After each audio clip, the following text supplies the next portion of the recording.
વડોદરા શહેરના પૂર્વ આર્મી જવાન તેમજ રુદ્ર સિક્યુરિટી સર્વિસના ચેરમેન સુનિલ સાવંત પાટીલે દર વર્ષની જેમ આ વર્ષે પણ દિવ્યાંગ બાળાઓ સાથે કેક કાપી જન્મદિવસની અનોખી રીતે ઉજવણી કરી હતી। પૂર્વ આર્મી જવાને અનોખી રીતે પોતાના જન્મદિવસની ઉજવણી કરી હતી। વડોદરા શહેરમાં પોતાના જન્મદિવસે અવારનવાર અનેક પ્રકારની સેવા કરતા હોય છે, ત્યારે આજરોજ વડોદરા શહેરના પૂર્વ આર્મી જવાન તેમજ રુદ્ર સિક્યુરિટી સર્વિસના ચેરમેને એક અનોખી રીતે જન્મદિવસની ઉજવણી કરી હતી। વડોદરા શહેરમાં આવેલ પ્રતાપનગર ગોયા ગેટ સોસાયટીમાં લાયન્સ ગર્લ્સ વેલફેર સેન્ટરમાં બ્લાઇન્ડ નાની બાળાઓ સાથે કેક કાપીને જન્મદિવસની ઉજવણી કરી હતી। દિવ્યાંગ દીકરીઓ સાથે केक कापीने उत्तम उदाहरण पूरू पाड्યું હતું।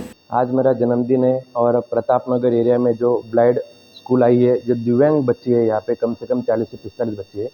ये बच्चों के साथ हम लोगों ने केक कटिंग किया, उनको ड्राई फ्रूट दिया, फ्रूट दिया और एक बच्ची को हम लोगों ने स्पॉन्सरशिप करवाया है।